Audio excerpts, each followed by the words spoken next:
ಕೊರಟಗೆರೆ ತಾಲೂಕಿನ ಬುಕ್ಕಪಟ್ಟಣ ಗ್ರಾಮ ಪಂಚಾಯತ್ನ ಪಿಡಿಒ ಕಾರ್ಯದರ್ಶಿ ಹಾಗೂ ತಾಲೂಕು ಪಂಚಾಯತ್ ಕಾರ್ಯನಿರ್ವಹಣಾಧಿಕಾರಿಗಳನ್ನು ಶಾಸಕ ಡಾಕ್ಟರ್ ಜಿ ಪರಮೇಶ್ವರ್ ಅವರು ತರಾಟೆಗೆ ತೆಗೆದುಕೊಂಡಿದ್ದಾರೆ. ತಾಲೂಕಿನ ಚೆನ್ನರಾಯನದುರ್ಗ ಮತ್ತು ಕೋಳಾಲ ಹೋಬಳಿಯ ಗ್ರಾಮಗಳಲ್ಲಿ ಲೋಕೋಪಯೋಗಿ ಇಲಾಖೆಯ ಎಸ್ಇಪಿ ಟಿಎಸ್ಪಿ ಯೋಜನೆಯ 2.80 ಕೋಟಿ ರುಗಳ ಕಾಮಗಾರಿಗಳ ಶಂಕುಸ್ಥಾಪನೆ ಮತ್ತು ಶಾಲಾ ಕಟ್ಟಡಗಳ ಉದ್ಘಾಟನಾ ಕಾರ್ಯಕ್ರಮಕ್ಕೆ ಆಗಮಿಸಿದ ಶಾಸಕರು ಕಾರ್ಯಕ್ರಮ ಮುಗಿದ ಬಳಿಕ ಗ್ರಾಮದಲ್ಲಿರೋ ಹಟ್ಟಿಯಂತ ಮನೆಗಳನ್ನು ನೋಡಿ ಹಿಂದಿನ ಸರ್ಕಾರದಿಂದಲೂ ಪರಿಶಿಷ್ಟ ಜಾತಿ ಮತ್ತು ಪರಿಶಿಷ್ಟ ಪಂಗಡದ ಬಡವರಿಗೆ ಮನೆಗಳನ್ನು ಮಂಜೂರು ಮಾಡಲಾಗ್ತಿದೆ. ಆದಾಗಿಯೂ ಇಂತಹ ಬಡವರ ಮನೆಗಳನ್ನು ಪಟ್ಟಿ ಮಾಡಿಕೊಡಲು ನಿಮಗೇನು ರೋಗ ಬಂದಿದೆ? ನೀವು ಇಂತಹ ಮನೆಗಳಲ್ಲಿ ಜೀವನ ಮಾಡ್ತೀರಾ ಎಂದು ಅಧಿಕಾರಿಗಳನ್ನ ಪ್ರಶ್ನಿಸಿದ್ದಾರೆ.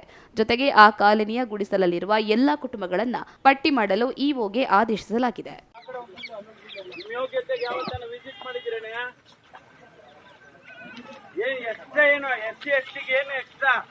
ಅನ್ಲಿಮಿಟೆಡ್ ಕೊಡ್ತೀವಲ್ಲ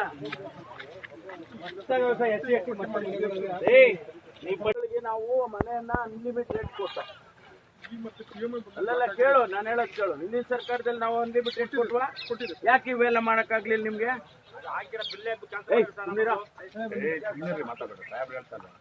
ಅಲ್ಲಪ್ಪ, ಇವೆಲ್ಲ ಬಟ್ಟಿ ಮಾಡಿ ಇವ್ರಿಗೆಲ್ಲ ಸೈಟ್ಗಳು ಕೊಟ್ಟು ಇವ್ರಿಗೆಲ್ಲ ಮನೆ ಕಟ್ಕೊಡಕ್ಕೆ ಏನ್ರಿ ಆಗಿದೆ ನಿಮ್ಗೆ?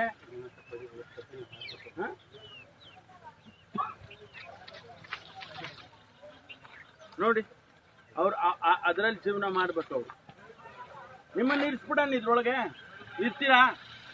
ನೀವೆಲ್ಲ ಇರ್ತೀರೇನ್ರಿ?